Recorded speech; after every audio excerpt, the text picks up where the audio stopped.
Alright, welcome back guys. We're going to quickly run through how to use TWS mode, okay, and the difference between TWS and RWS. So to quickly select TWS, just press the button next to RWS and it'll switch to TWS quiz mode.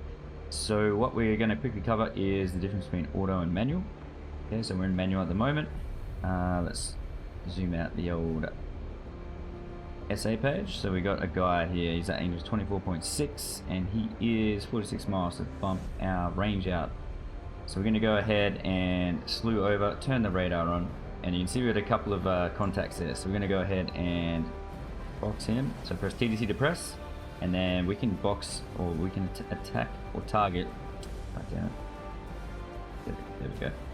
Alright, so we've got two different contacts. We've got one contact, it's very hard to see there, but one's at angles 24 and then the other guy's at angles 4.5. So we've got both of them locked up at the same time. You can see the difference there because this guy is our primary target.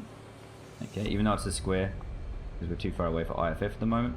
This guy down here is our secondary target. Alright, so now to change your targets, if you want to change and switch, so say for some reason I don't want to fire at this guy first, I want to shoot the low guy, alright, because he's closer or whatever, he's more of a threat to me. The button you're going to use to change that is going to be undesignate nose steering switch. Okay, so you press that, which is the same button you'd use in range while scan to undesignated target. You can switch between your two contacts. Okay, so that's our low guy, that's the high guy. So we're switching between our targets just by pressing nose wheel steering disengage. Alright, still gives us all the cues that we need. So this guy up here, he's at 40.4 miles from us, 640 knot closure rate, and the other guy is 41.6 miles from us, 620 knot closure rate, and the difference being one guy is at angles 4.5, the other guy is at angles 4. So what we're going to do, let's switch back to this guy, let's slew this guy up, and we're going to go to TWS Auto.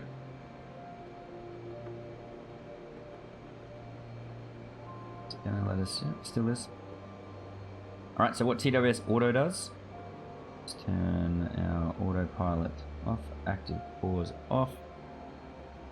TWS Auto, it doesn't follow our cursor around. Okay, so as I maneuver my aircraft, it's going to keep my cursor following the contacts by itself, does it automatically. The trade-off with that is that it doesn't let you change your radar elevation while you're in TWS Auto mode. So I'm pressing radar elevation up and down, and it's not changing the altitude of my cursor. So if I wanted to find, like say I got a pull out, or another one popped up and he was at angels, for this example, alright, say he was over 50,000 feet, alright, I wouldn't be able to lock him up because I can't sling my radar any higher to get to them, if that makes sense. So TWS Auto keeps track the whole time. Now we're going to switch over and we're going to go to TWS Manual. Alright, let's go down one so we're a little bit closer. Now we're going to go TWS Manual, and I'll show you the difference now. So now our little radar is going to follow wherever our cursor is. Okay, so if I move my cursor over here, radar goes over here. We'll lose lock on this guy. It's not keeping track anymore. If I move it back over, okay, I can see him again. And then if I lock him up, press TDC to press, and I bank, I have to manually move the TDC as I'm flying to keep it on him. And I've got to manage the altitude as well. So if he, for some reason, decided to go into a dive and hit the deck, I'd have to slew my radar down with him to keep with him, if that makes sense. Alright, so we're going to lock up both of these guys now, and we're going to go and take a shot at both of them. So just get ourselves back in. We're going to go back to, well, we'll leave it in TWS Manual, doesn't matter, we're flying straight. So here we go, first guy. Still not giving us a, there we go. IFF is done by pressing sensor select press. So we're going to go ahead and fox on him. Then we're going to switch targets, put the circle into this guy, and then we're going to fox on him. And then we're just gonna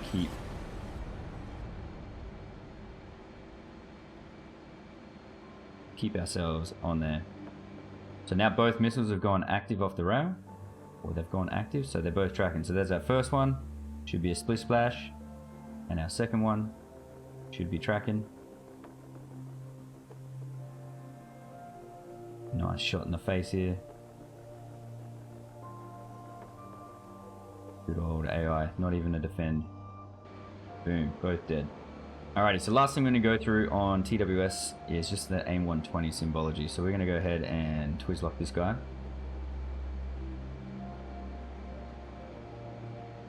So it's there. I'm going to lock him up. I'm just going to fire a missile here. We're 59 nautical miles, so remember our ranging. We're not even anywhere close. So this, we've got a nowhere near. We're nowhere near a shot. Like 58 mile with an AIM-120 is not going to hit at all. It's a waste of time firing this missile, but we're going to shoot it anyway just so I can show you some symbology on the HUD. So we're going to go ahead and Fox 3. Boom. And then this is going to change from lost. It shouldn't say, or sometimes it says lost. So there, that countdown there, right? So at the moment, we've got this guy locked up in TWS mode.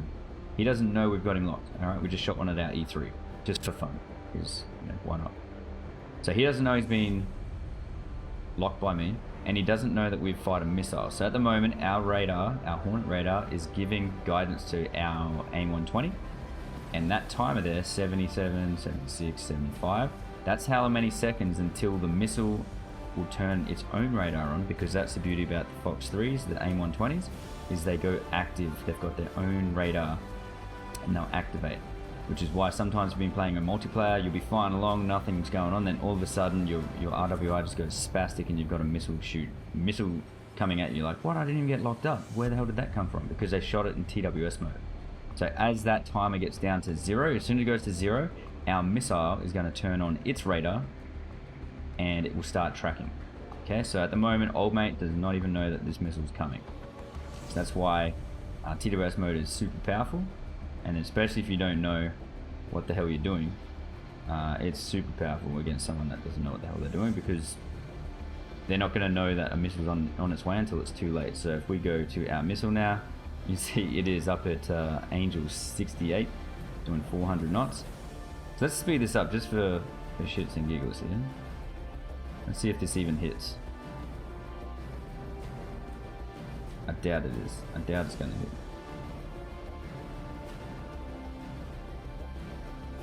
It's trying, but it's super slow. It's 300 knots now. She's dead in the water.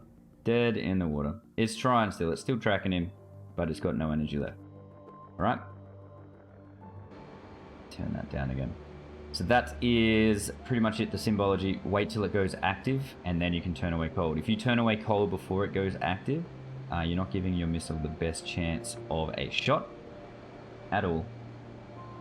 And it might go stupid off the, it might lose lock and it won't hit the target. So once it goes active, you are free to turn around and get the hell out of there, and your missile will guide itself in.